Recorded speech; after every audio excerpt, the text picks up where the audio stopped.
Credo che possiamo cominciare.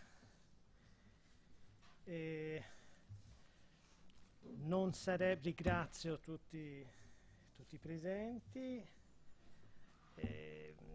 Non sarebbe necessario presentare il collega che ho invitato a venire a parlare qui nell'ambito del programma di scambio fra l'Università di Trento e il Collège de France, e che ora ringrazio di cuore per aver trovato il tempo di farlo nonostante i suoi intensi impegni internazionali. Roger Chartier, che è professore emerito del Collège, è uno dei più grandi specialisti a livello mondiale delle riflessioni in senso storico riguardanti i testi e la loro produzione e ricezione.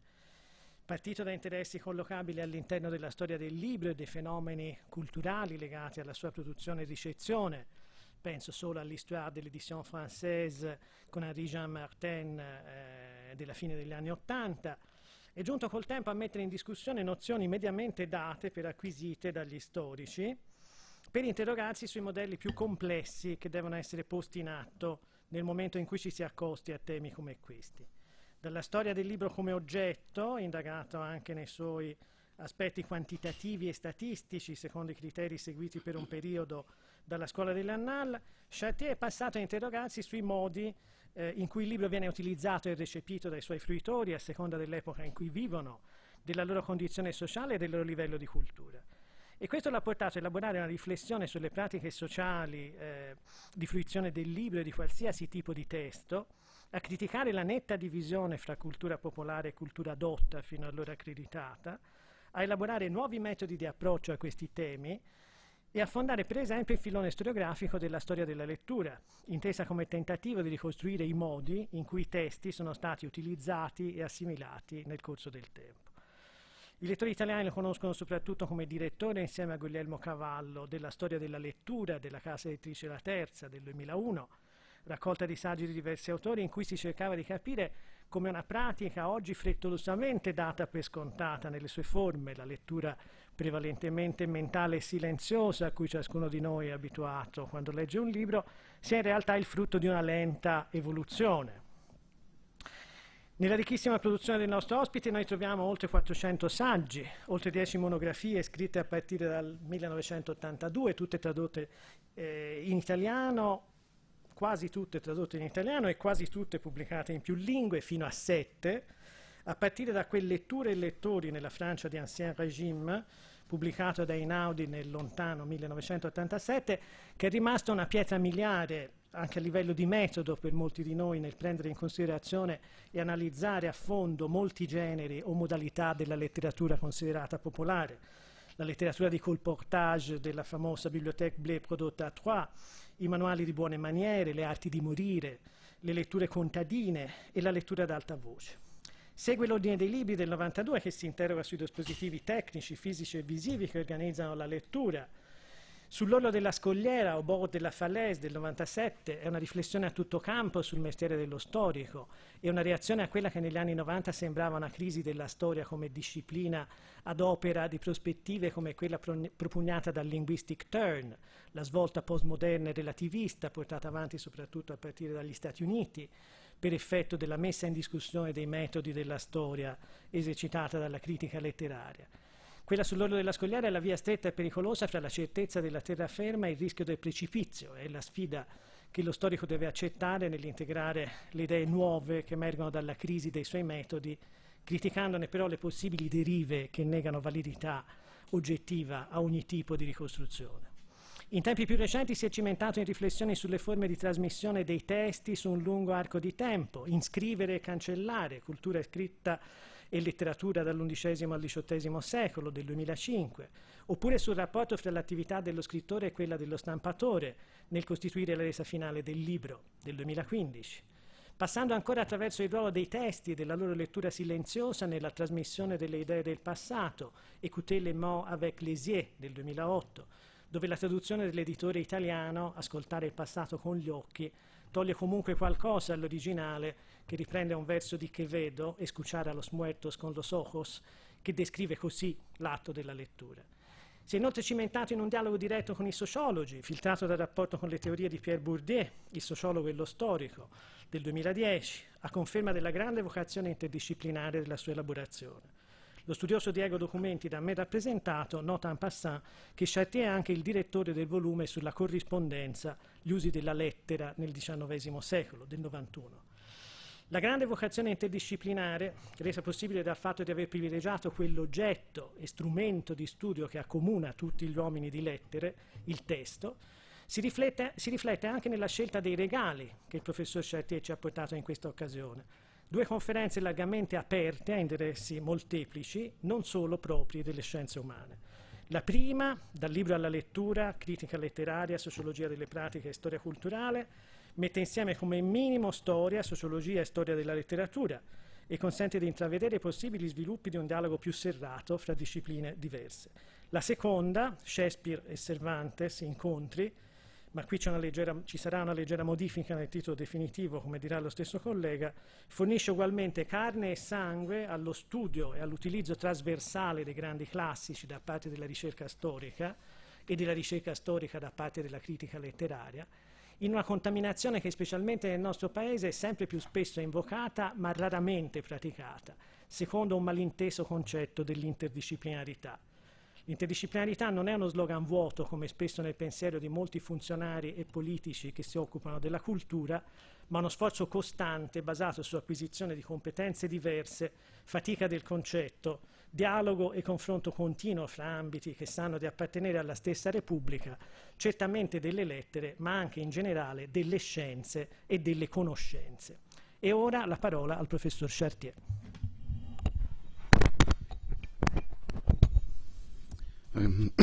Grazie. First, some word in French. Je voudrais remercier le professeur Cappelli pour son invitation et pour sa très généreuse présentation. Et c'est pour moi un très grand plaisir que de participer en ces 2 jours au programme d'échange qui est noué entre le Collège de France et l'Université di Trento. And now I come back to English. I am very sorry not to be able to give my lecture in Italian. Io posso capire italiano, sfortunatamente non posso parlare vostra lingua. It is the reason why I should give these 2 lectures in English, but with a perfect Gérard Depardieu's accent. The first one, today, will be devoted to the relationship between text and reading, and it will address both theoretical issues and historical questions. The second one, tomorrow, Shakespeare and Cervantes, or perhaps more precisely or more accurately, global Cervantes, will try to illustrate an approach I can label as textual connected histories, focusing on the circulation, the translation, the appropriation of text in early modern Europe. Today, this lecture will be devoted to 2 questions. First, I would like to analyze how reading was conceived of by literary criticism, sociology of practices, and cultural history.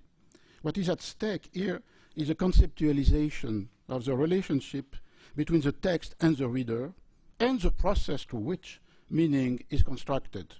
Secondly, I would like to recall some fundamental questions raised by history of reading, la storia della lettura, not only for their historical relevance, but also perhaps because they can suggest some approaches for the analysis of reading practices today.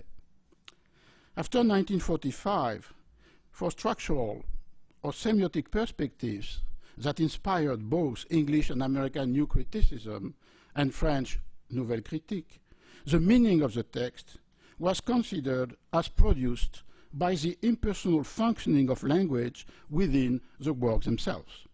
Whence, the radical critique of the authorial intention and the primacy given to the textual linguistic machinery.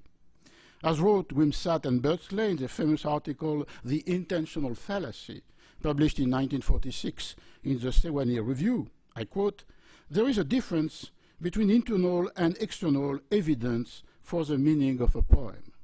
And the paradox is that what is internal is also public. it is discovered through the semantics and syntax of a poem, through our habitual knowledge of the language, through grammars, dictionaries, and all the literature which is a source of dictionaries. In general, through all that makes a language and a culture. While what is external is private, idiosyncratic, not a part of the work as a linguistic fact. Consequently, in such a perspective, critical inquiry must prefer the internal evidence, the linguistic fact, the play of words within the work, the play of words which produce meaning, and not to pay any attention to the external elements.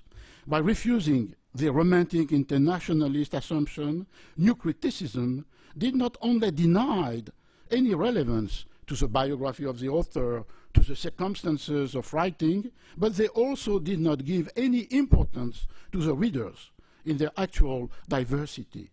The meaning, as exposed by the literary critic, is a result of a linguistic machinery, not of historical intention or interpretations.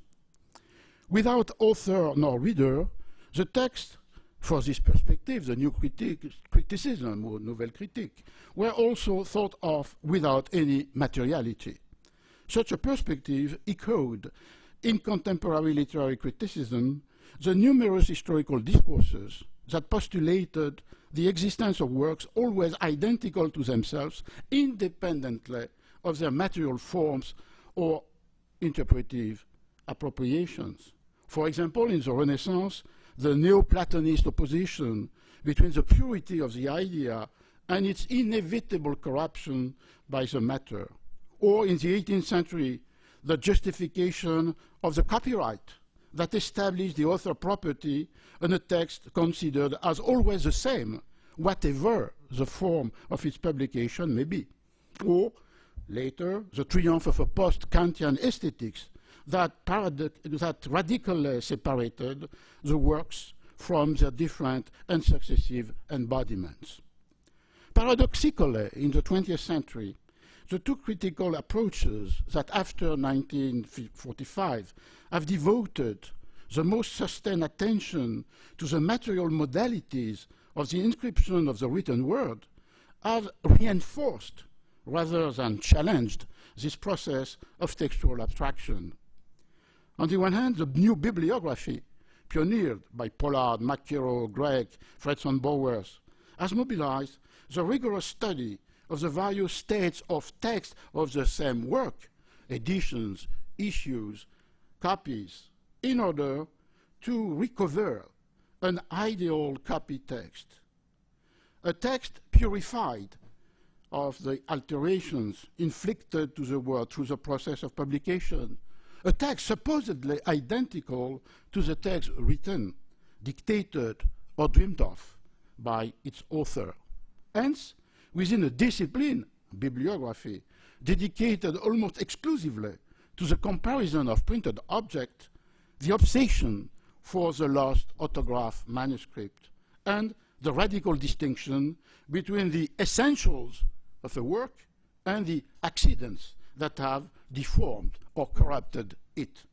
In such a perspective, the readers did not play any role beyond the misreading of the authorial intention by scribes, copy editors, or compositors, in the sense of typographers. On the other hand, the deconstructionist approach à la Derrida has forcefully insisted on the materiality of writing and the different forms of inscription of the language, but in its effort to abolish or to reframe the most immediate opposition between orality and writing, between the ephemerality of speech acts and the reproducibility of the written word. Such an approach has proposed finally encompassing conceptual categories, archive writing, iterability, that ignore the effects produced by the different modalities of inscription and the transmission of text. Consequently, the instability of the meaning of the text is located within the contradictory relations between words that constitute language and give to text their undecidability, and not within the diversity of actual reader practices. It is in reaction against this absence of the reader that several approaches have considered since the 70s of the 20th century the production of meaning as constructed by the inventive, dynamic relationship that exists between readers and text. This project took on diverse forms within literary criticism and cultural sociology. But the main issue was always the same: how to free the reader from the tyranny of the textual linguistic machinery without falling into an endless inventory of subjective readings. I would like to stress 5 of the propositions that addressed such a challenge. In the theory or poetics of reception, it is a concept of Erwartungshorizont, or horizon of expectation, that must overcome the difficulty. In its definition proposed by Hans Robert Jauss in his seminal article Literary History as a Challenge to Literary Theory, published in 1970, the notion of horizon of expectation designates the aesthetic and intellectual categories that govern the reception and interpretation of the works by their readers. For Jauss, this horizon of expectation is composed by 3 fundamental elements. I quote him: "This frame of reference for each work develops in the historical moment of its appearance from a previous understanding of the genre, from the form and themes of already familiar works, and from the contrast between poetic and practical language. Breaking with the idea of an objective meaning, determined once and for all directly open to the interpreter at any time, the dialectic relationship between the works and their readers allows to understand why some works immediately fulfilled what their reader were expecting from the genre, and why some other work, and Jauss took the 2 examples of Don Quixote de la Mancha and Madame Bovary, these works challenged previous categories and were able, by their strengths, to impose what he called an horizon change, a new horizon of expectations. The second approach would be the reader response theory, which focused on the dynamic interaction between the structure and motive of the text and the individual reader's work of interpretation and appropriation. In this phenomenological perspective, reading must be understood as a response to the text. As wrote Wolfgang Iser in his book The Act of Reading, published in 1978, I quote, "Aesthetic response is to be analyzed in terms of a dialectic relationship between text, reader, and their interaction. It is called aesthetic response because, although it is brought about by the text, it brings into play the imaginative and perspective faculties of the reader in order to make him or her adjust and even differentiate his or her own focus. This approach implies that this book," and Iser is talking about his own book, The Act of Reading, "is to be regarded as a theory of aesthetic response, Wirkungstheorie, and not as a theory of the aesthetics of reception, Rezeptionstheorie. A theory of response has its roots in the text. A theory of reception arises from a history of reader judgment." It was a way for Iser to distinguish his own perspective from the Jauss theory of reception. The phenomenology of reading and the theory of interaction are proposed by Iser in order to refuse, I quote him, "the current theories which give the impression that texts automatically imprint themselves on the reader's mind." A traditional image of the pedagogy, particularly the Jesuit pedagogy. Its starting point is, I quote, "the fact that the linguistic sign and structures of the text exhaust their function in triggering developing acts of comprehension. This is tantamount to saying that these acts, though set in motion by the text, defy total control by the text itself. And indeed, it is this very lack of control that forms the basis for the creative side of reading. Whence, for example, in either perspective, the stimulation of the reader's imagination by the gaps or the contradiction within a text. The first one, the gaps, the silence, because, I quote, they induce the reader to perform basic operation within the text itself.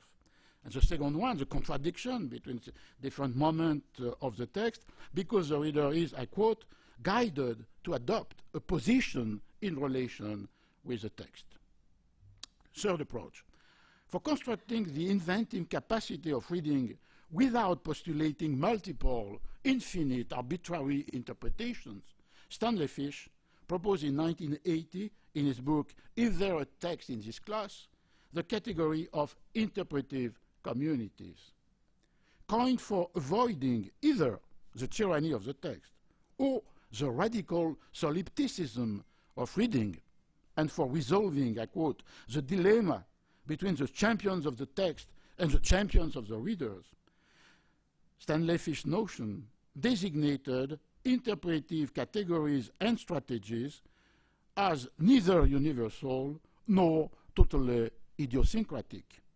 For him, I quote, the act of recognizing literature, what is something we can call literature, is not constrained by something in the text, nor does it issues from an independent and arbitrary will.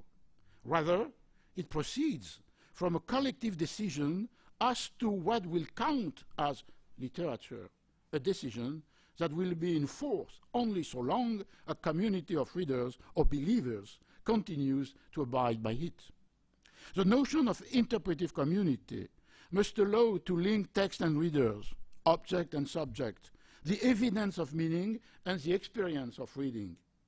I quote, an interpretive community is not objective, say Stanley Fish, because as a bundle of interest of particular purposes and goals, its perspective is interested rather than neutral. But by the very same reasoning, the meanings and text produced by an interpretive community are not subjective, because they did not proceed from an isolated individual, but from a public and conventional point of view. For Stanley Fish, the interpretive strategies displayed by different communities of readers are, at the same time, decisive for the construction of the meaning of what it is read, and previous to the act of reading, because they imply norms and values that govern for each community, each interpretive community, its relation with literature, and more broadly with the written word. I quote, interpretive strategies are not put into execution after reading. They are the shape of reading, and because they are the shape of reading, they give text their shape, making them rather than is usually assumed, arising from them. It seems to me, fourth perspective, that we could consider as close to the perspective proposed by Jauss or Fish or either what Roland Barthes wrote in La mort de l'auteur, an essay first published in English in Aspen magazine in 1967. In this essay, Barthes defined reading as a position, a place, a space, where is constructed a meaning that evades the author's control or intention. I quote, a text consists of multiple writings, issuing from several cultures and entering into dialogue with each other, into parody, into contestation. But there is one place where this multiplicity is collected, united, and this place is not the author, as we have hitherto said it was, but the reader. The reader is the very space in which are inscribed, without any being lost, all the citations writing consists of. The unity of a text is not in its origin, it is in its destination. And when the dramatic conclusion of the essay, the birth of the reader must be ransomed by the death of the author. Last but not least, five and last perspective in this challenge to the postulates of the new criticism, we must consider Michel de Certeau's famous metaphor of reading as poaching, as una cacciare di frodo. I quote, recalling that for him, reading is not a passive consumption, but an active production. It's the book, The Practice of a Ready Life. Reading an image or a text seems to constitute the maximal development of the passivity assumed to characterize the consumer, who is conceived as a voyeur in a showbiz society. In reality, the activity of reading has, on the contrary, all the characteristics of a silent production. The drift across the page, the metamorphosis of the text effected by the wandering eyes of the reader, the improvisation and expectation of meanings inferred from a few words, leaps over written spaces in ephemeral dances. The reader, concluded de Certeau in his paragraph, insinuates into another person's text the ruses of pleasure and appropriation. He poaches on it, is transported into it, pluralizes himself or herself in it. For de Certeau, reading is thus a paradigmatic example of what he called the way of operating, the art de faire, which are tactics considered as the art of the weak, that appropriate with invention what is imposed by economic or cultural dominant strategies. I quote, the place of a tactic belongs to the other.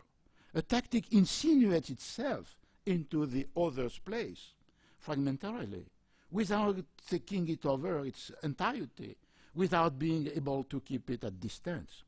And in this sense, it's the reason why the reader is considered as poachers, bracconieri, as travelers, as nomads. And in the superb quote in de Certeau's book, far from being writers, founders of their own place, heirs of the peasants of earlier ages now working on the soil of language, diggers of wells and builders of houses, or this metaphor for the author. Readers are travelers. They move across lands belonging to someone else, like nomads poaching their way across fields they did not write. It is such a poaching that produces the meaning or even the existence itself of any text. De Certeau, whether it is question of newspapers or Proust, the text has a meaning only through its readers. It changes along with them. It is ordered in accord with codes of perception that it does not control. It becomes a text only in its relation to the exteriority of the reader, by an interplay of implication and ruses between two sorts of expectations in combination. The expectation that organizes a readable space, a literality, and the expectation that organizes a procedure for the actualization of the work reading. As we see, all these approaches, Jauss, Iser, Fish, Barthes, de Certeau, have assigned an essential role to reading in the construction of meaning, and all have considered that interpretation was a dialogical, a dynamic, a dialectic act. But they became the targets of criticism developed by the sociology of text, as defined by Don Mackenzie, by the history of the written culture, as practiced by Armando Petrucci, or by cultural history.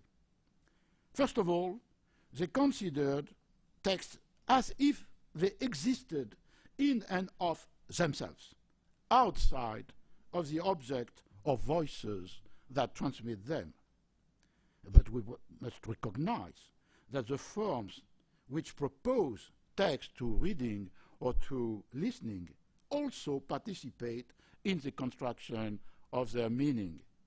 Forms affect meaning, wrote Don Mackenzie in his Panizzi lecture in 1985. And forms understood as the material forms of the embodiment of a text.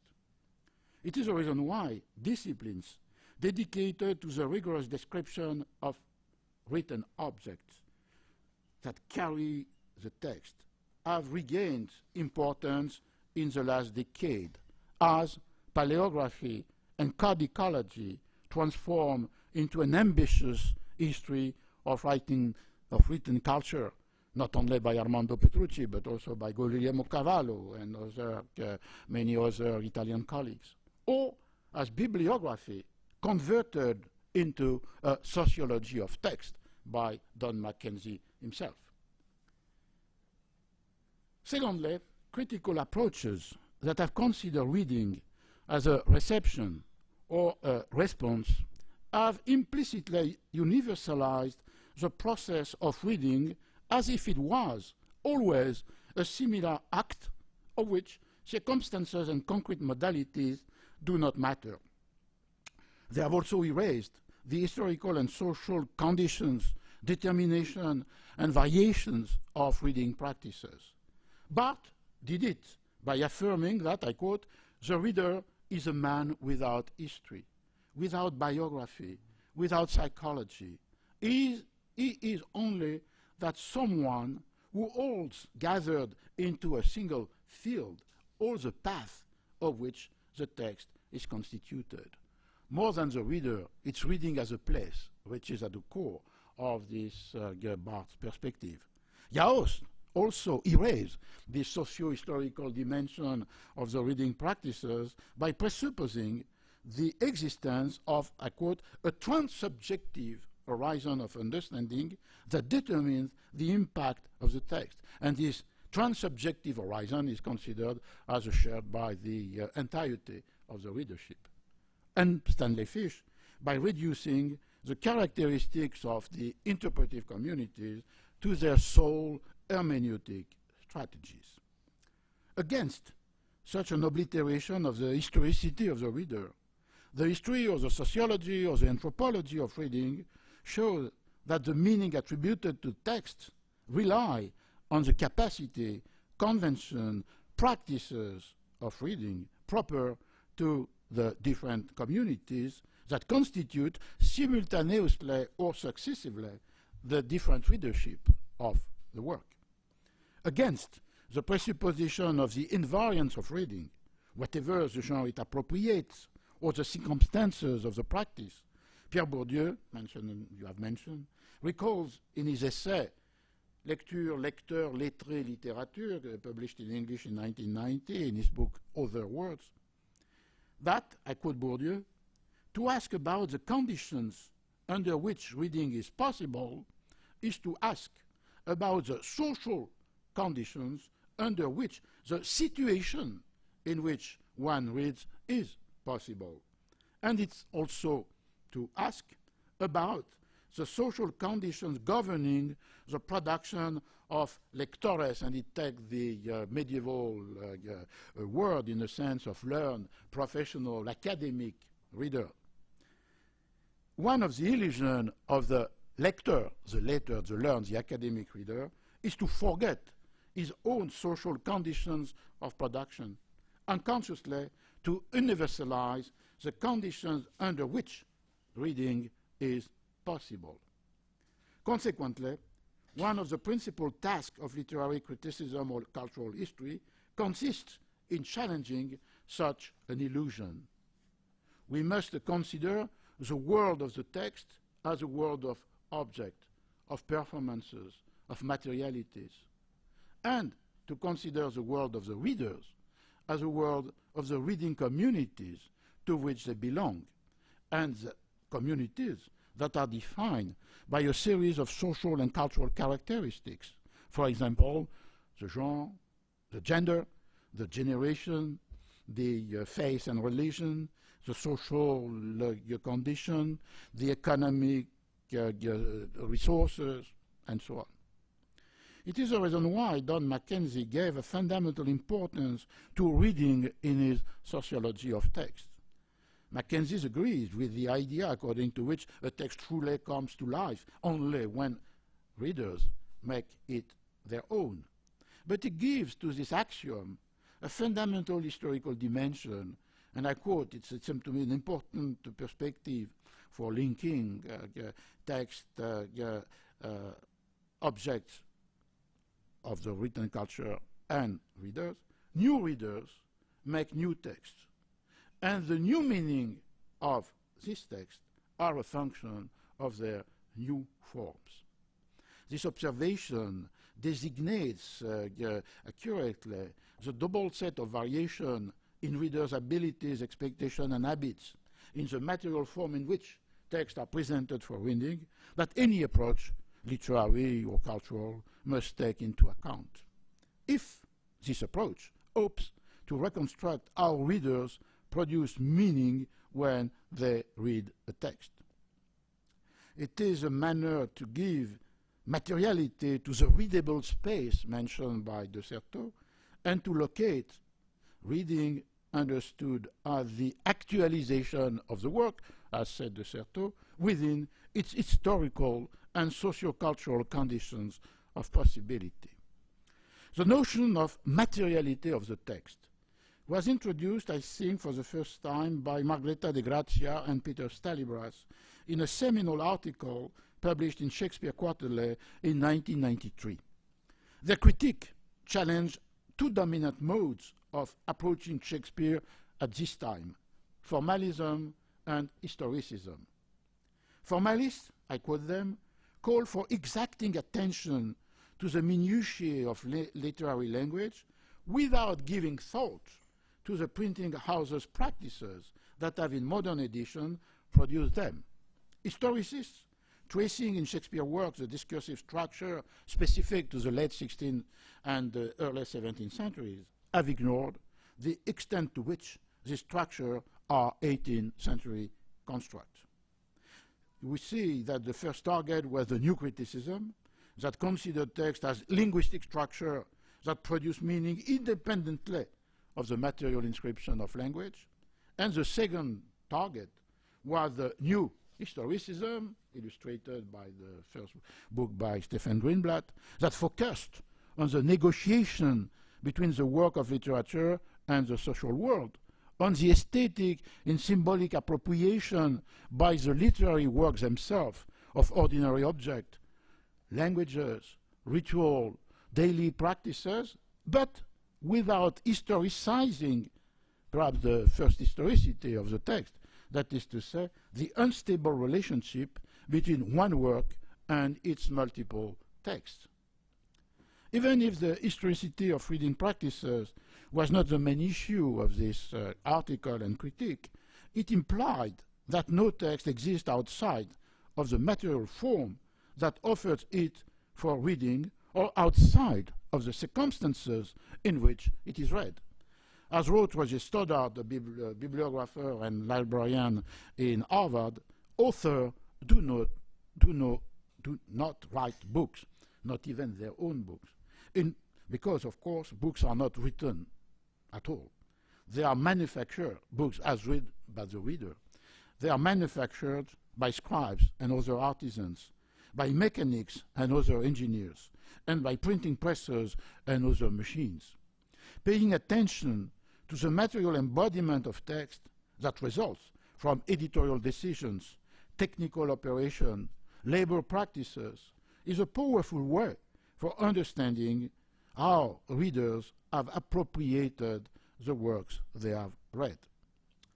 David Caston has recently characterized the view that a work transcends any possible material incarnation as Platonic, in contrast to the pragmatic view that stresses that no text exists apart from the material forms and cultural practices through which it is read or heard or listened to. This contradictory perception between Platonism and pragmatism divide both literary criticism and editorial practices, opposing those who attempt to restore the author's intention by repairing the wounds inflicted to his or her work in the course of copying text and setting it in types in the printing shop, to those who argue that we must respect, understand, and possibly edit the irreducible plurality in diversity of each text for any work. And we can see, for example, the three first editions of Hamlet, 1603, 1604, and 1623, in which the textual variants are immense. So where is Hamlet? In the Platonist definition of transcendental Hamlet, or in the plurality and diversity of these three different states or texts for the same play? A similar tension between the immateriality of works and the materiality of text is not proper to literary critics or to editors. It also characterizes the relations between reader and the text they appropriate, even when they are not in the position to edit them. In a lecture delivered in 1978, El Libro, the book, Jorge Luis Borges said, "One day I thought I would write an history of the book. But," he added immediately, "I am not interested in the physical aspect of books, but in the various ways in which books have been regarded." And for Borges, thus, the material form of the text is irrelevant.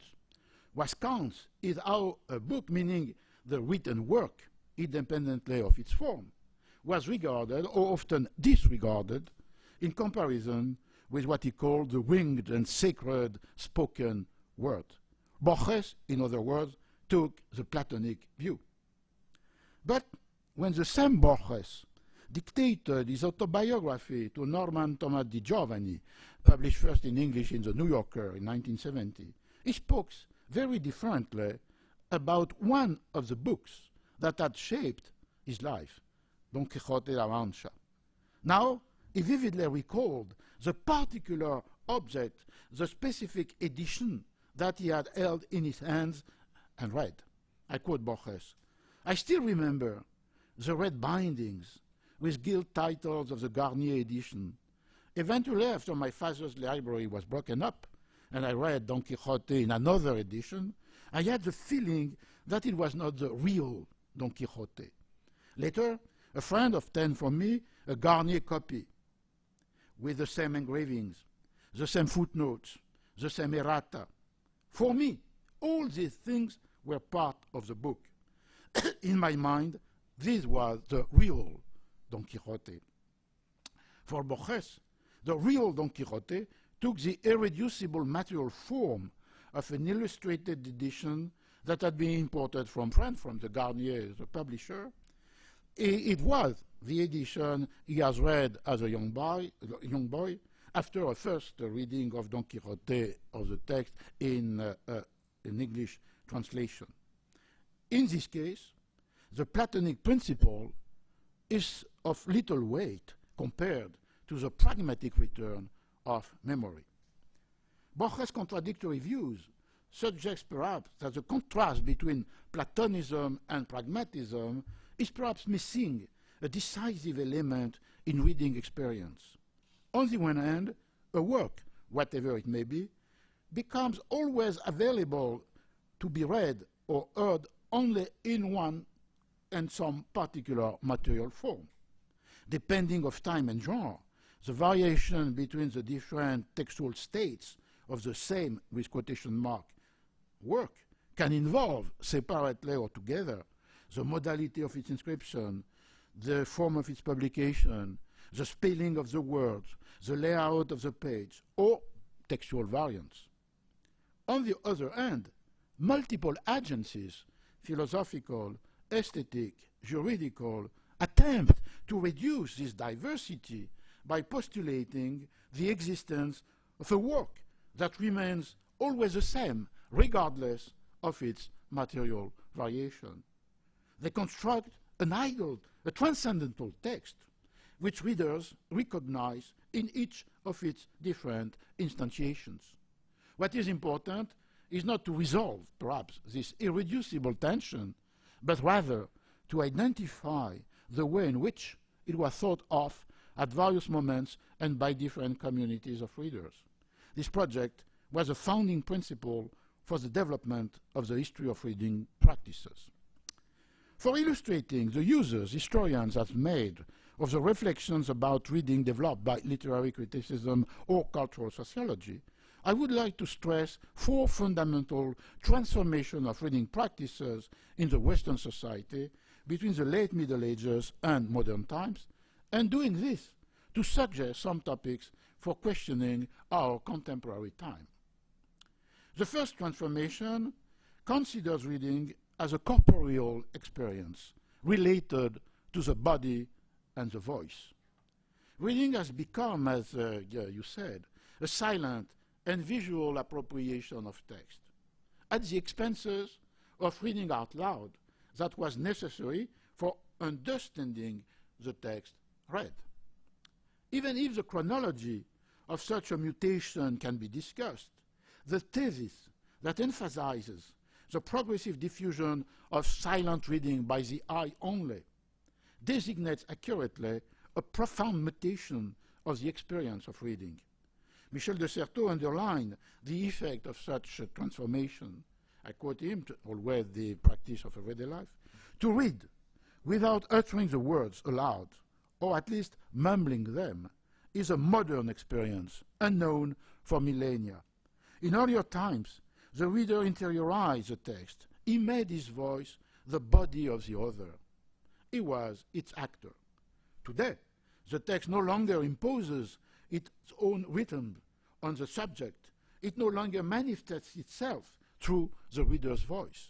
This withdrawal of the body, which is a condition of autonomy, is a distancing of the text. It is the reader's habeas corpus. For Paul Sanger, this conquest of silent reading was the result of gradual advances of the possibility of the practices in the Middle Ages. First, in the monastery, in the scriptoria of the early Middle Ages, then during the 12th and 13th century in the schools, in the university, correlated with the scholastic philosophy and law, and finally, in the last century of the Middle Ages, among the lay aristocracy. Later, the capacity of reading visually and silently was expected from all readers, even the most popular. As we know, Armando Petrucci has challenged this diachronic model by stressing several modalities of reading coexisted in the medieval period and were practiced either by different readers or by a single reader in different circumstances. And these practices were silent reading, reading in a low voice called ruminatio, which serves as an aid for the meditation or an instrument for the memorization, and finally, reading out loud to the other, but always connected or linked with liturgical recitation and chanting. What remains, however, beyond this controversy is the fact that the progress of literacy defined as a universal norm the capacity for readers to read without the need to listen to the text, read by themselves, out loud, in order to understand it. As a consequence, the necessity of reading aloud for understanding a text became a characteristic of illiteracy, like in the statistic of modern institutions, which designate illiteracy not only as the impossibility to read or to write, but as the necessity to read out loud in order to understand the text. Silent reading initiated a relation with the written word that was more secretive and that permitted a rapid, skilled reading that could decipher, as in a manuscript of the 13th century, the multiple relationship set up between the discourse and its glosses, commentaries, table, index. If the history of reading in the longue durée is, as wrote de Certeau, the history of the conquest of the reader's freedom, the modality of reading, vocal or visual, is not the only transformation of reading as bodily experience to be considered. Reading a scroll in the antiquity required the mobilization of the entire body.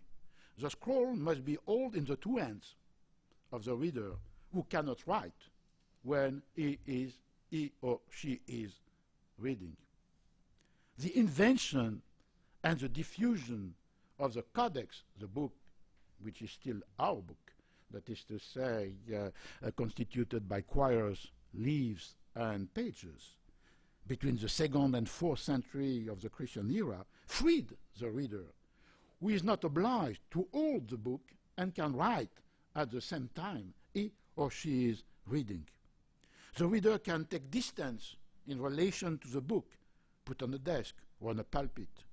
In the 18th century, the multiplication of the small formats, octavo, in duodecimo, allowed another form of familiarity with the book and new practices of reading, reading while walking, reading in the garden, in the countryside, reading in bed. What does happen to the relationship between the body and the text in our world, in the digital world, when this relationship is either mediated by a keyboard or when the reader's fingers move directly the text on the screen? A second question concerns reading as writing.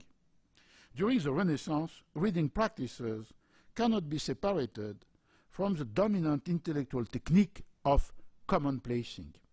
To read was to extract from the text read historical or natural facts, rhetorical models, or mainly sentences, sententiae, that are sublime universal truths. The reader must mark them in the book itself by the rubrication in the margin. Then he must copy them in a commonplace manuscript notebook in order to reuse them in his or her own composition. Since the 18th century on, with the decline of this technique of commonplacing, marginal annotations acquired a different meaning. They indicated the intellectual, affective, sentimental reactions or response of readers who enter into a personal dialogue with the text. This example shows how morphological similarities to write marginalia in a book can have very different historical and cultural meaning according to what is expected from reading. Today, such a discontinuity exists even with apparent continuities.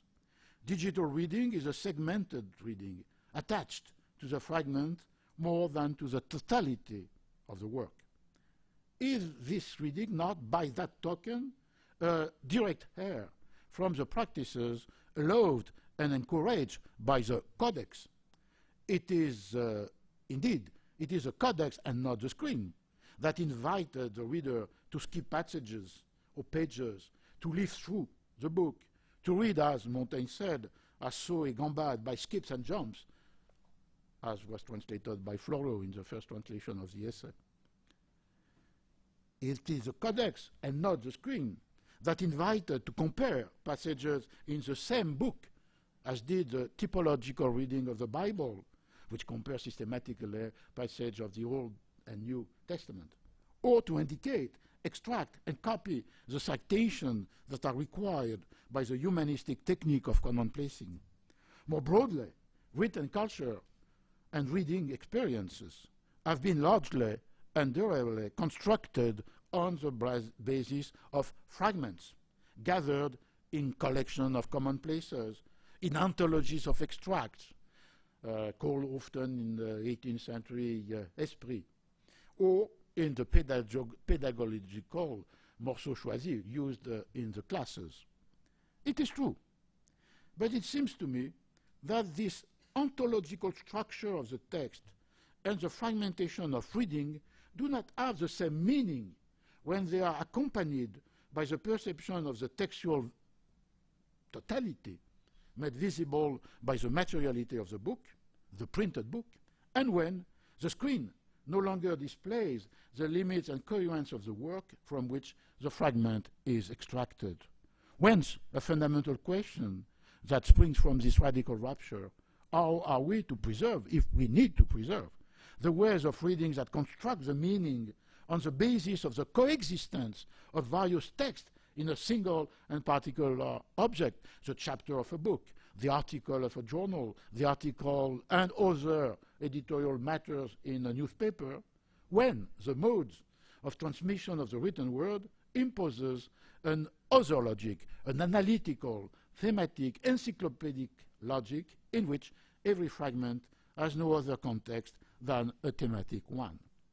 What is at stake here is no less than the dissociation between, on the one hand, the categories that have founded an order of discourse or an order of reading, on the author's name, the perpetuated identity and coherence of the works, and the notion of intellectual and literary property, and on the other hand, the possible disappearance of these criteria to the profit of a new way of reading text and perceiving the written word as a continuous discourse in which the reader transformed into writer, or as it is said in the contemporary English, into reader, W-R-E-A-D-E-R, recompose in total liberty, mobile and authorless fragments. Another topic discussed by historians was the question of the reading revolution in the 18th century. There are two aspects to this question. The first one is historical and recalls the 18th century diagnosis about the disastrous effects of the captivation of readers by fiction. Using categories drawn from sensualist psychology, this diagnosis reformulated in the 18th century older denunciation of the perils faced by readers of works of fiction.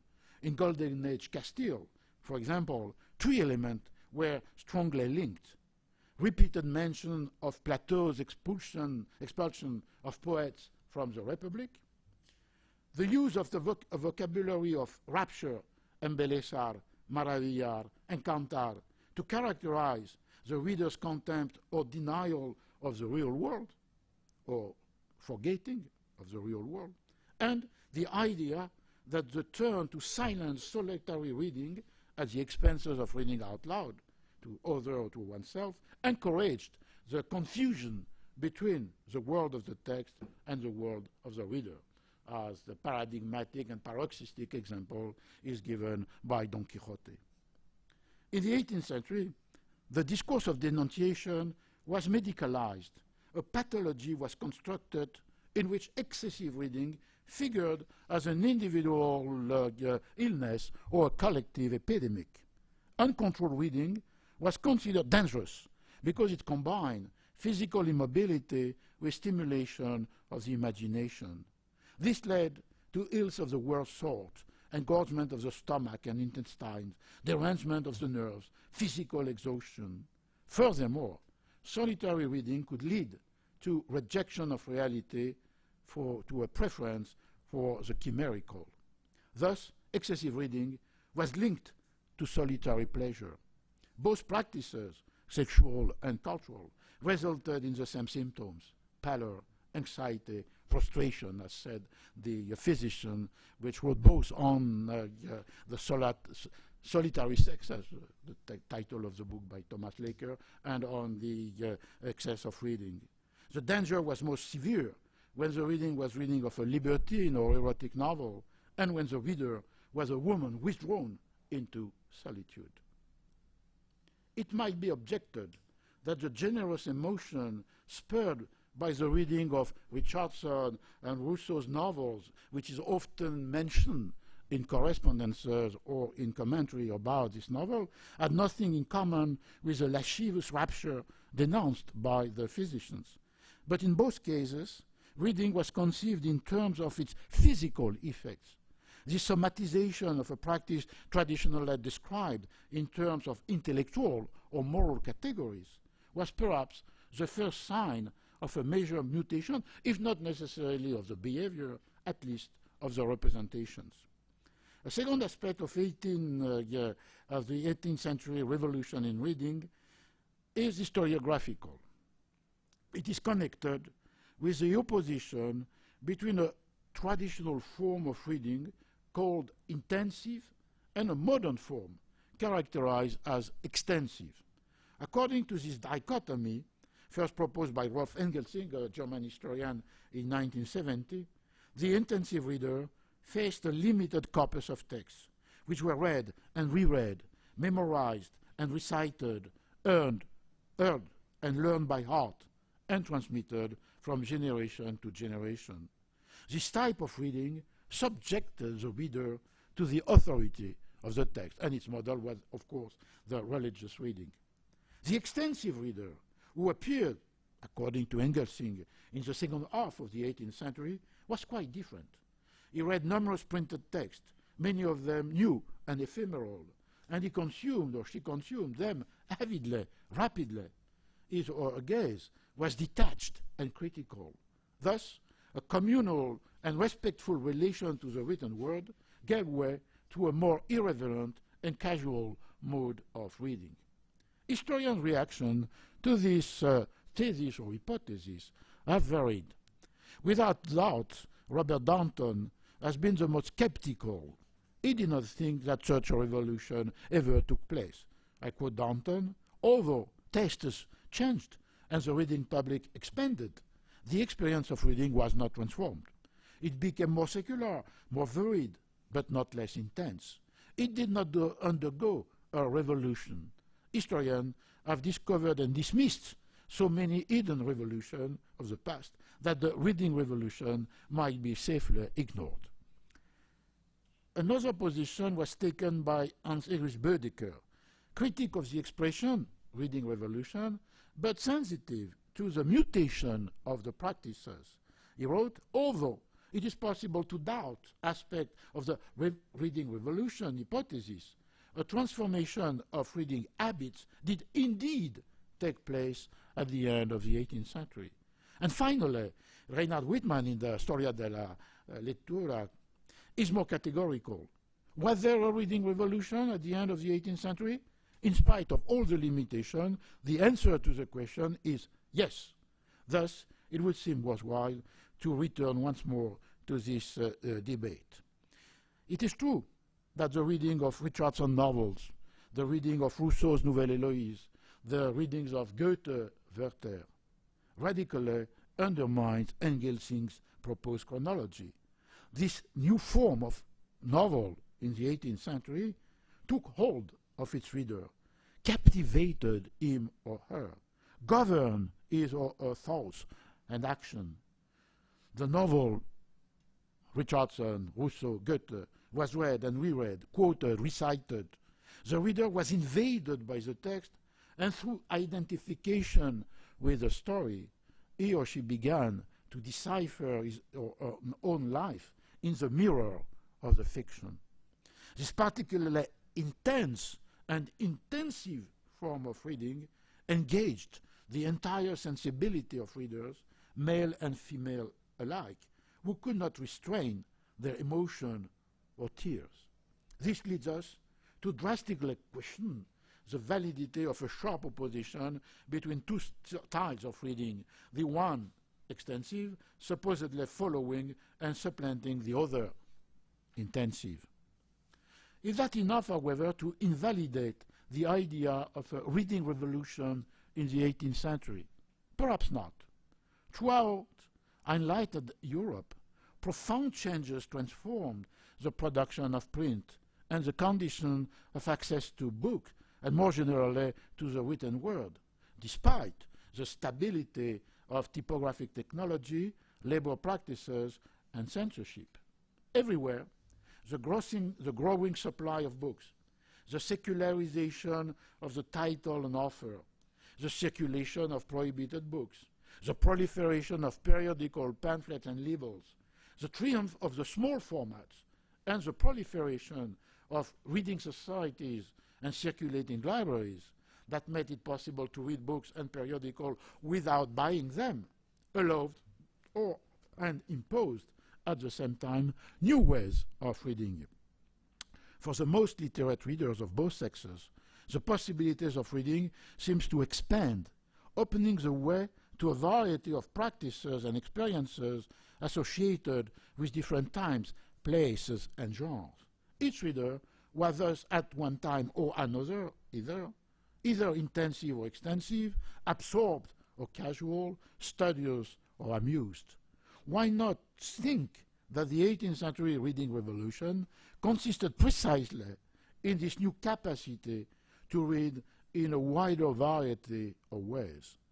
Such a formulation could explain the complex nature of such a revolution, which is characterized not by the general adoption of a new hegemonic and distinctive style of reading, but rather in the recourse to a variety of practices, some of which were old, others new. An intensive reader of Richardson, for example, Diderot, was also a learned, avid, ironic reader, and many other things besides. Is not it the case of the contemporary readers who were the heirs of the mutation that appeared in the 18th century and were reinforced during the two following centuries, the 19th and the 20th century, by the feuilleton revolution first, by the paperback revolution after the Second World War? Is not it the case of the digital readers today who can jump from one text to another on the same screen, or to go from one screen to another in the same day? Last tension, and it's my conclusion, will be also linked to the present. As the tension is between solitary reading and reading in sociability.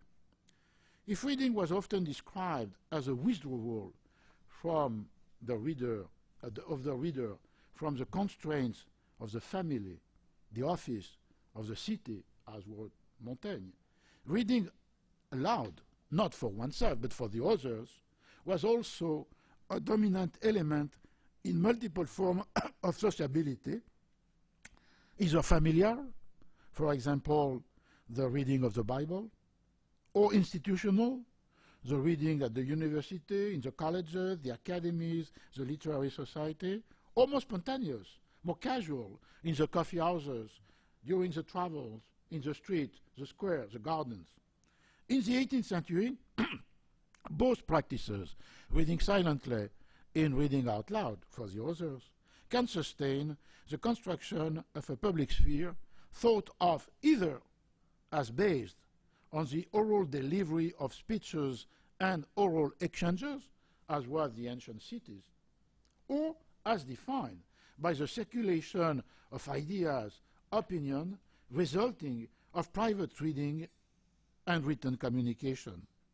It is the participation of the reading public in the discussion about judgments and reforms that define for Kant the public and critical use of their reason by private individuals.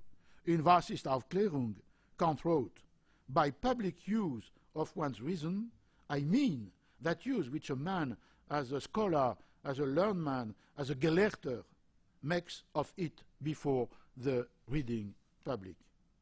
Kant proposed thus a new articulation of the relation of the public to the private, not only by quoting the public exercise of reason with judgment produced and communicated by private individuals acting in their quality of learned men, but also by defining the public sphere as the sphere of the universal and the private as a domain of particular or domestic interest, which may even be those of a church or a state. It is the reason why Kant associated the public use of one's reason with the production, circulation, and reading of written text, and not, as Habermas will do after, with the new forms of sociability of the century, such as coffee houses, literary society, Masonic lodges, clubs, and so on. Because, for Kant, all these forms of sociability retain something of a, I quote, domestic congregation, and could not be an expression of the universal mankind. Nor he was Kant defining the public in reference to the ideal of the city in classical antiquity, which presupposed the physical proximity and common deliberation of all the members of the body politic. For him, only written communication and a reading public were possible figures of the universal. Did the contemporary reading public construct a political public sphere, or did he deceive Kant's expectation? And in the digital age, is such a public critical and free, or manipulated and alienated? I leave the answer to you. Thank you.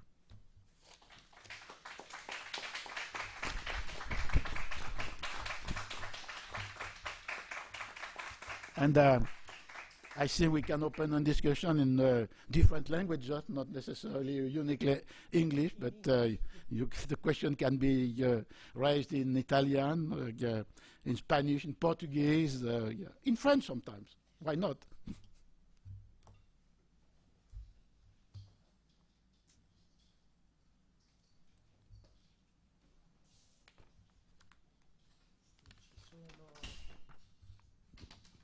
Se ci sono domande da porre al professor Chartier, chiedo soltanto che vengano poste attraverso questo microfono, perché siamo in diretta streaming con il Collège de France e nello streaming si sentono le voci soltanto se passano attraverso il microfono.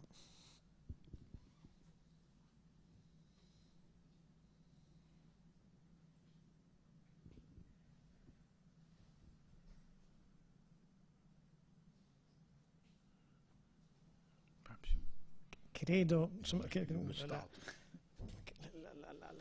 conferenza del professor Chartier è stata estremamente ricca e ha sollevato una serie di questioni che ciascuno di noi dal proprio diverso punto di vista, anche come diverso lettore, potremmo dire, tenendo conto di quanto ci ha detto finora il collega, vorrebbe porre.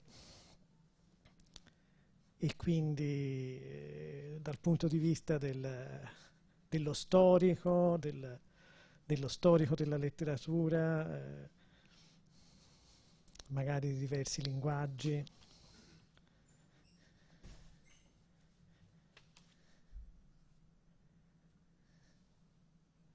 Massimo.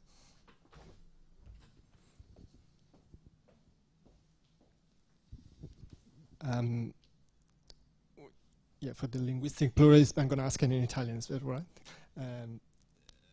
Volevo chiederle se la crescente, ormai non è più ovviamente una novità, questa storiografia dell'ultimo decennio che si è concentrata invece che sullo scritto, sulla voce, cioè sull'oralità e la diffusione dei testi in un'altra maniera, non attraverso lo scritto, ma appunto verso un mezzo di comunicazione ancora più effimero che è la voce. Se questo ha avuto un impatto anche su questo grande quadro fresco storiografico che ci ha fatto, insomma, sulle modalità di appropriazione dei testi in generale. Mm-hmm. In particular about the relationship between the different form of orality and the written word. I think it's an important issue, again, as you said, which was illustrated by multiple works, because there are two aspects in this perspective. The first one could be the aspect of the oral transmission of written text. And in this case, of course, what is the main issue could be connected either with theater, the drama, connected with the performance of the sermons, and all the elements which in the oral transmission of written text transforms the text, even if it is absolutely literally respected by the performance of the orality. And I think that the drama studies are located in such perspective. It's difficult, of course, because for the past we have only written traces of this oral performance, but nevertheless to try to reconstruct something of the dynamics of the orality. The other aspect of the relationship could be the transcription of oral speeches. And here, of course, it's the inverted dimension, how all a patrimony of oral poetry or folk tales were at a certain moment of history, in history, transcribed,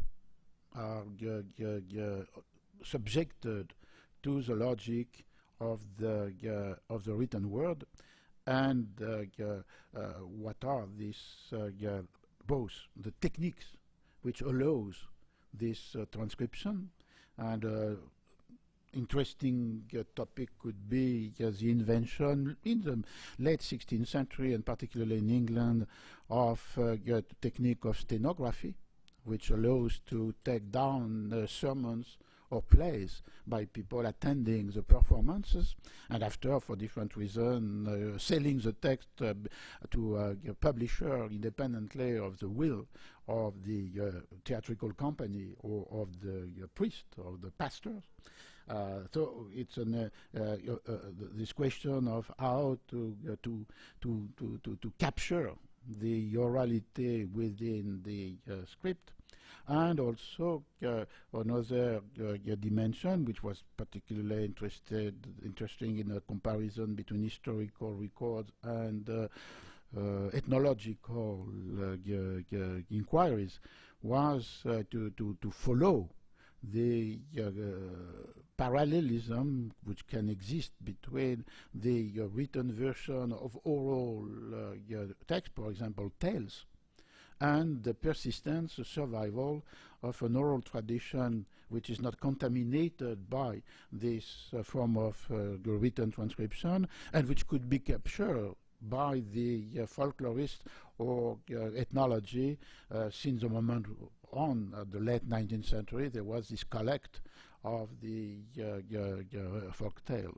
And so this question, it's a rich question too, this question of the transcription of orality, which could be like the other side of the question of the oral transmission of the written word.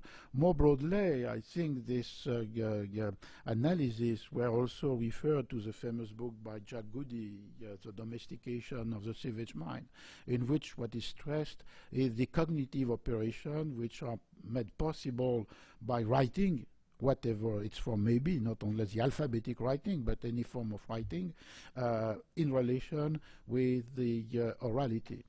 And this dividing line between these two forms of communication, of creation, or of thought, of thinking.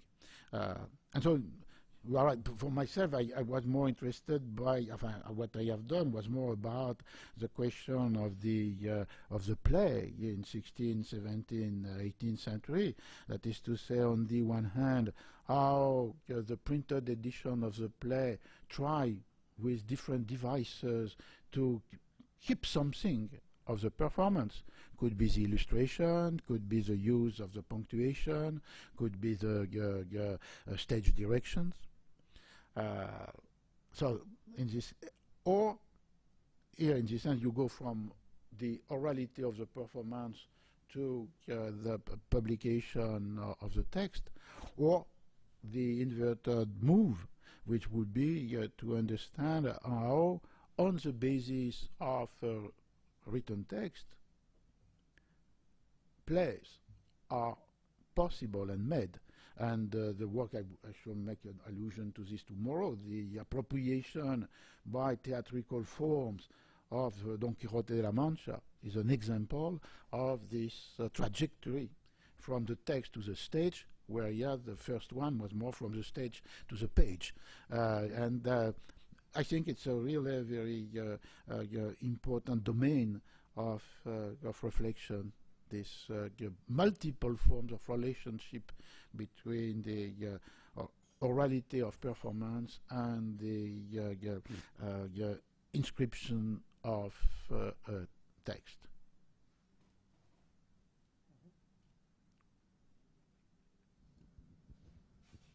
Ci sono altre domande?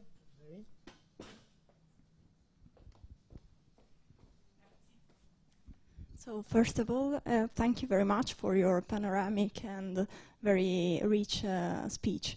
I am very fascinated by this topic of the construction of meaning by the reader, and I was interested to ask you, to which extent do you think it is you can apply it outside the world of words?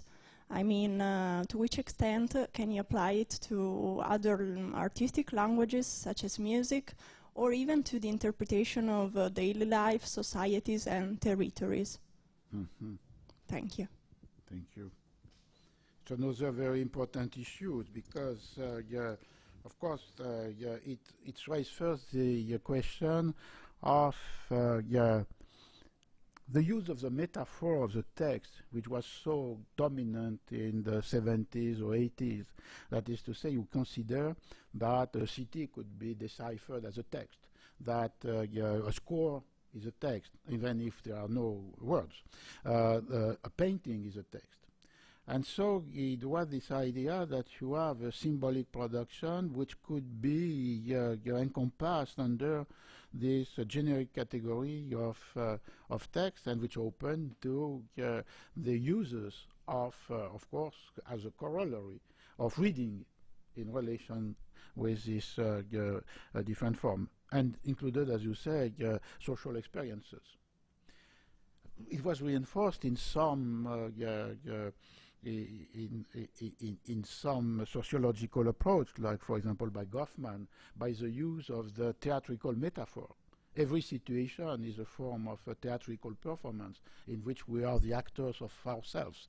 And in this sense, as the theater could be written down and printed, published, it was the same strategy of reading which was at stake.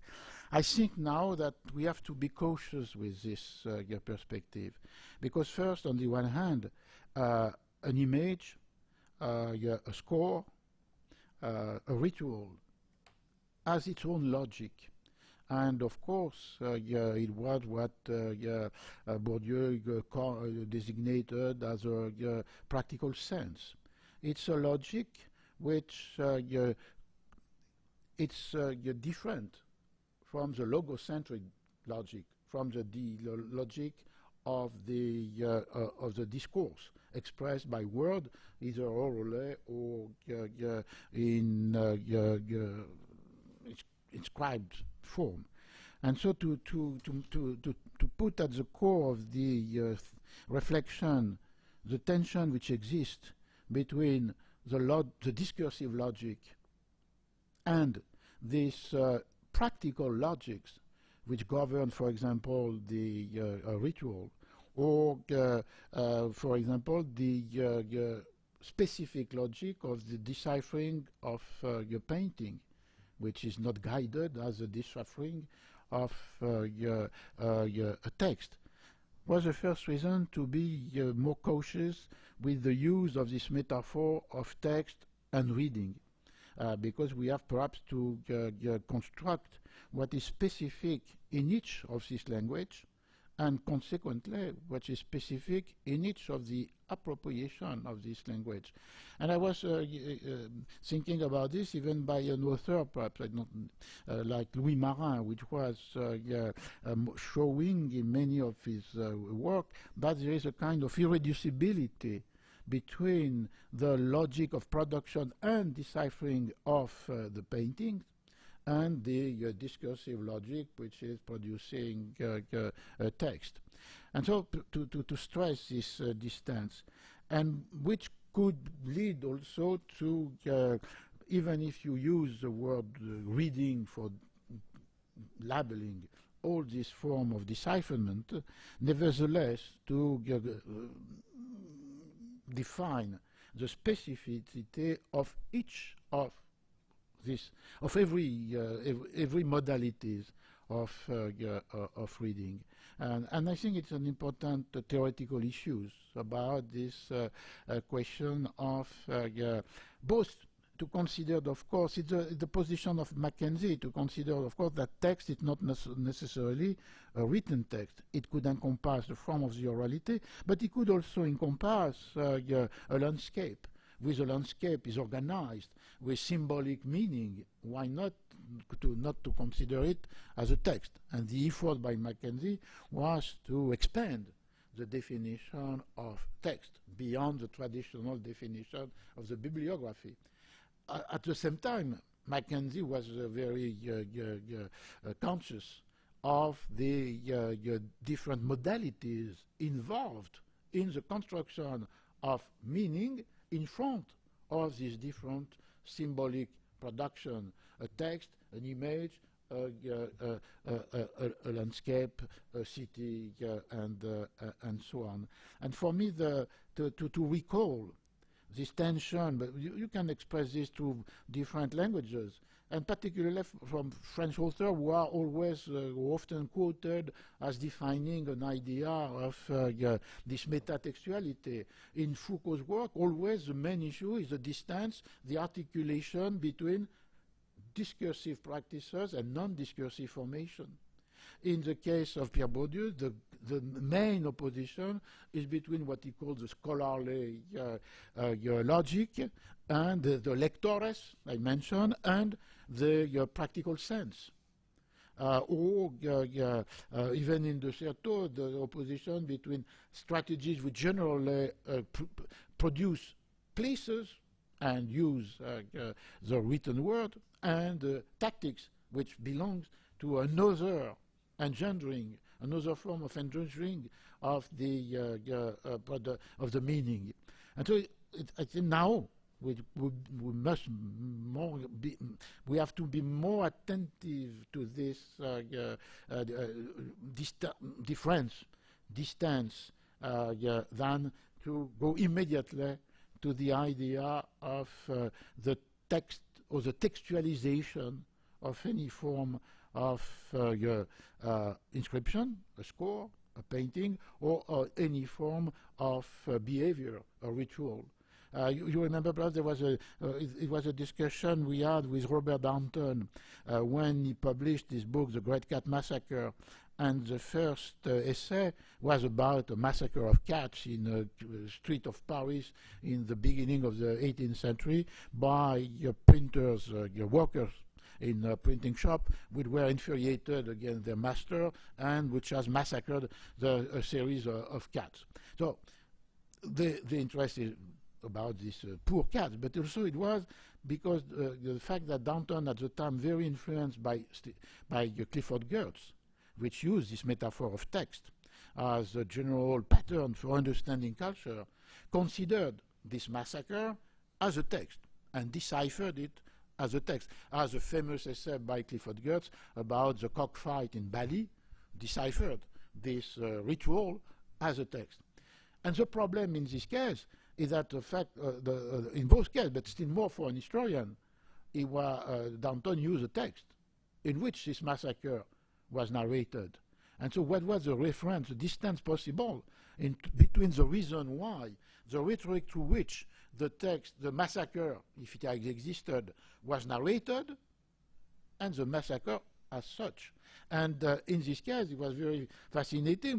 Downton is a good friend of mine, but generally he's very a textual scholar. And in this case, the text which narrated the massacre was quite ignored. It was just a vehicle to construct a position of the historian as if he was an ethnologist or an anthropologist in front of a ritual deciphered as a text.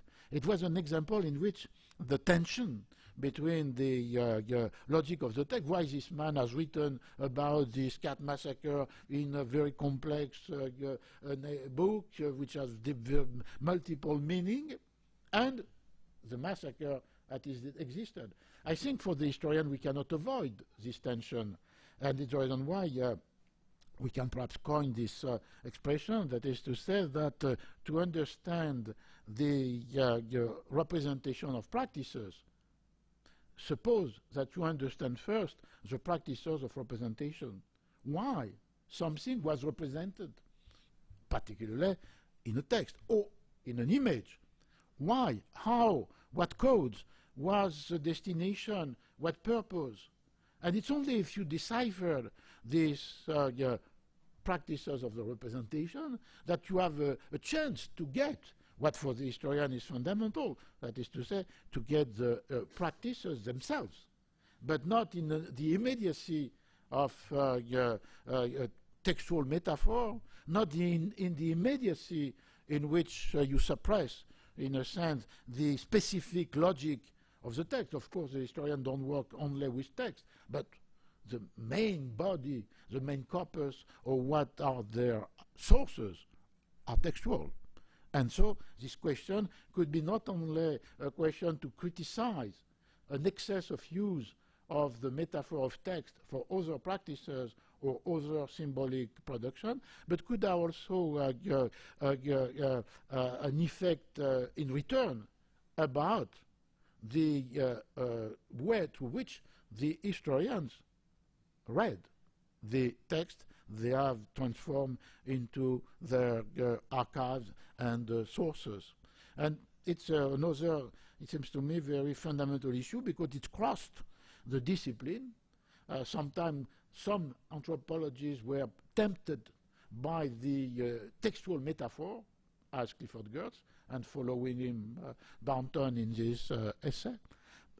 At the same time, some textualists, some people working with text, could be today tempted to limit or to frame into specific boundaries the use of the textual logic and not to apply it at any form of practices outside of the or beyond the written word.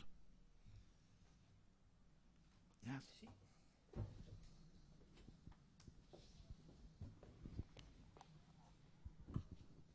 Allora, io sono rimasta colpita dal fatto che verso la fine del XVIII secolo c'è questa rivoluzione, no, del libro.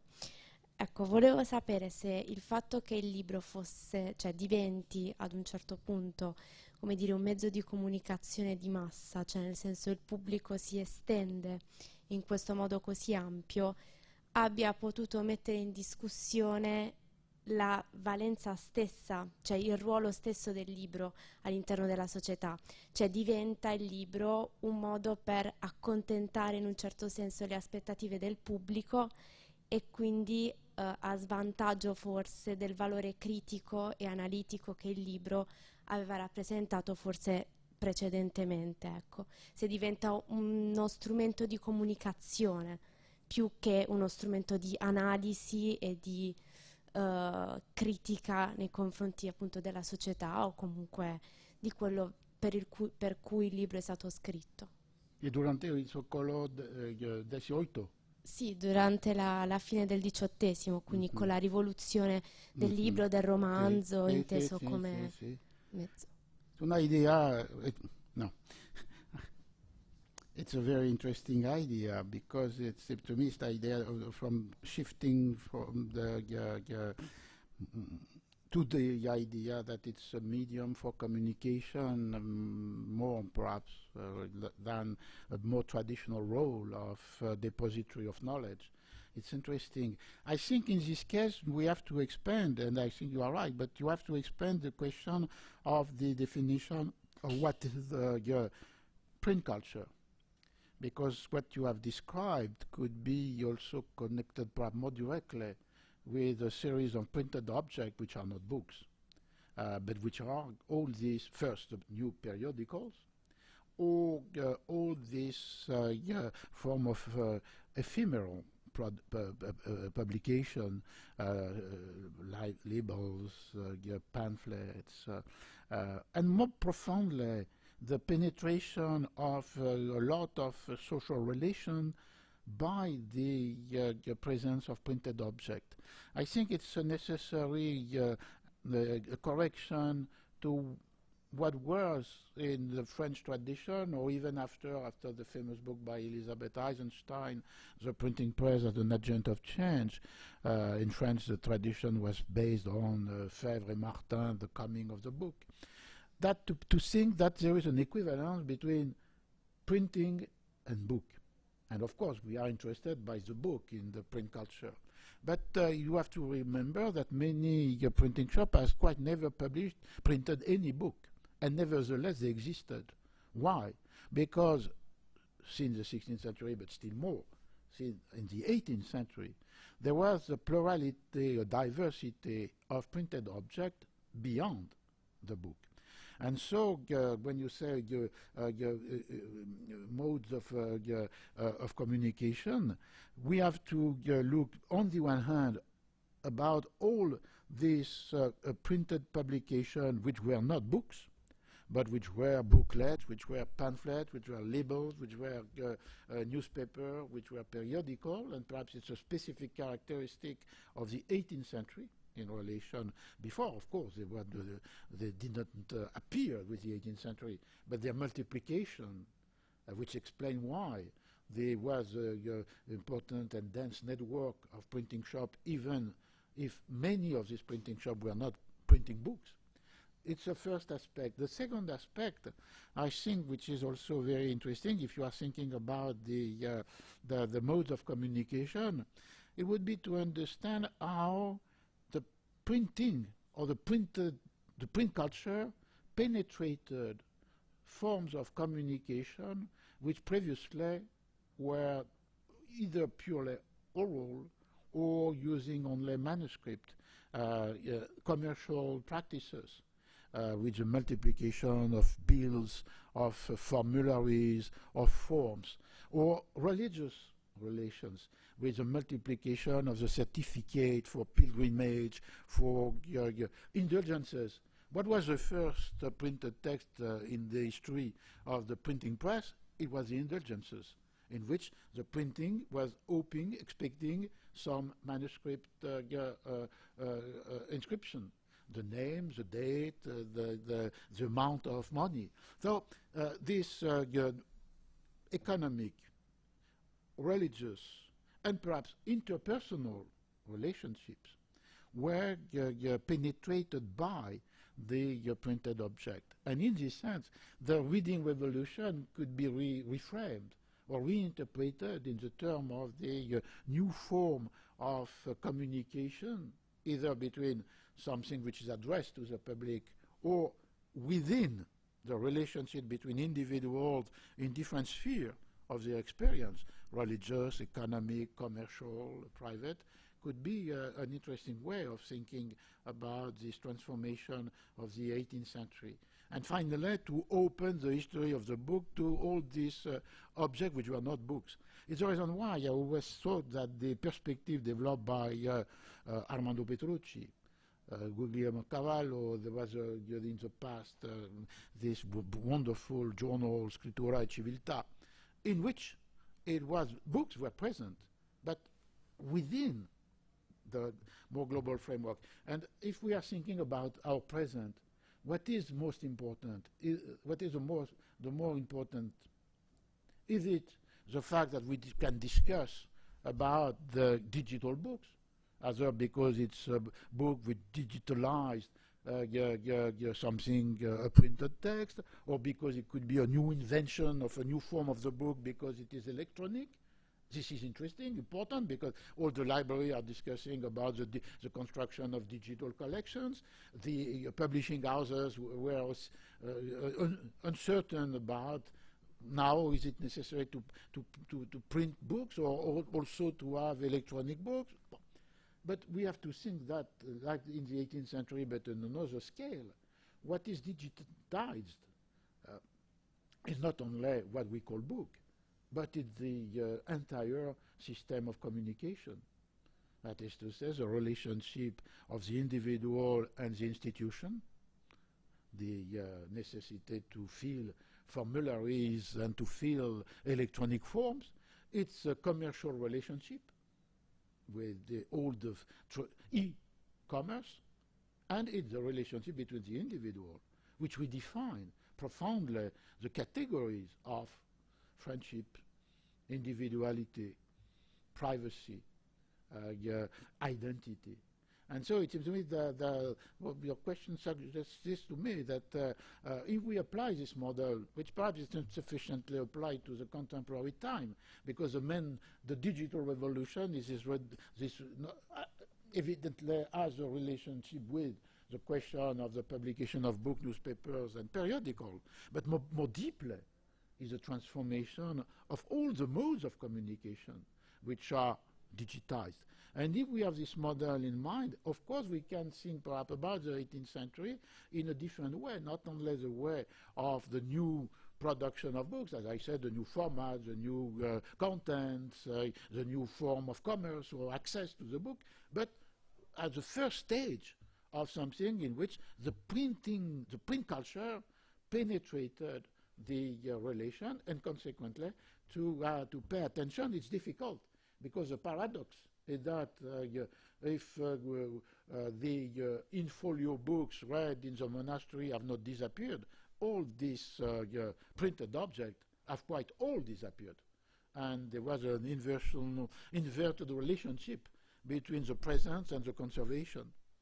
And it's difficult to reconstruct, but we can try to do this and to see a first stage. And in this sense, it would be perhaps more broadly print revolution in the 18th century than what's traditionally conceived of when we were discussing the reading revolution.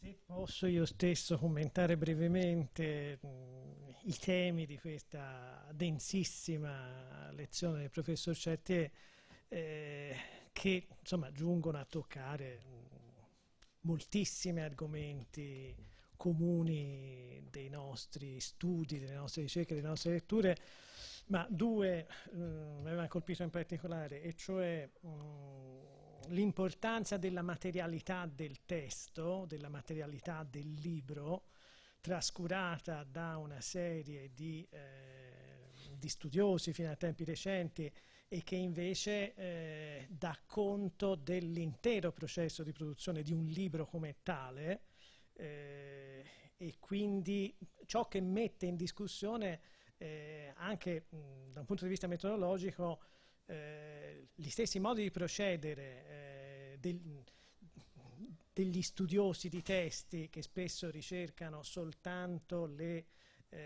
i manoscritti, no?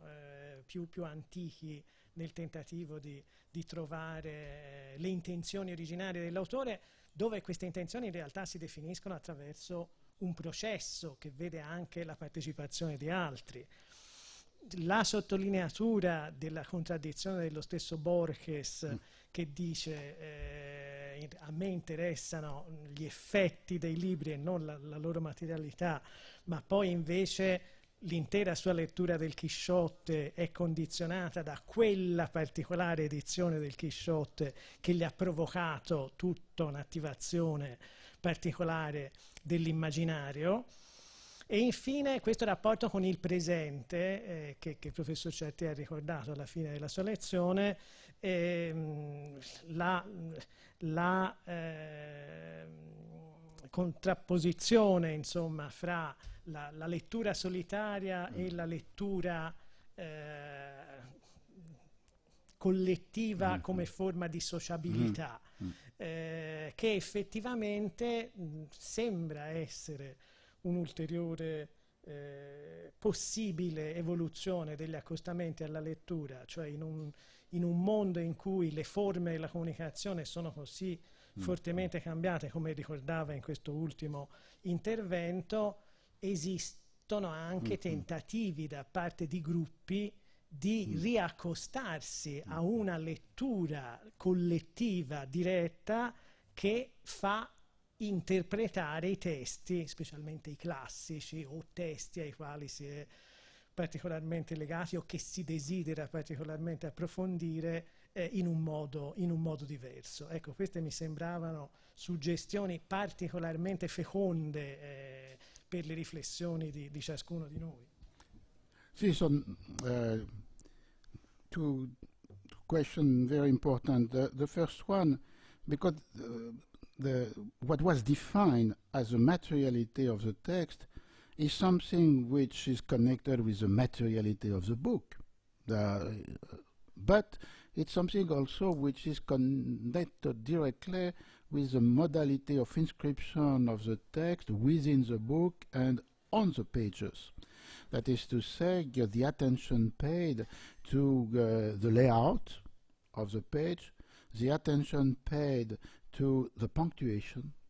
And in the last book, which was translated into Italian, I have a chapter about this question of the punctuation and the attention paid to the users of types. For example, the Gothic versus the Roman types, or the attention paid to the different use of format.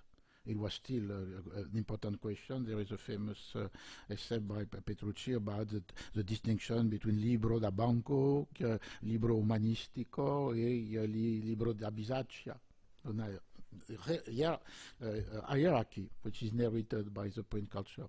So this is the attention paid to the forms of inscription, what was called the material text, the materiality of the text. And for the second observation, I think it's very important because it allows or obliges us to a very balanced diagnosis. Of course, in the digital world, you have something of the collective reading because some people exchange, put together their annotation, and there is a kind of collective use of the annotation which circulated in the digital form. You can think that the question of the network, of course, is also a way for socializing the experience of reading.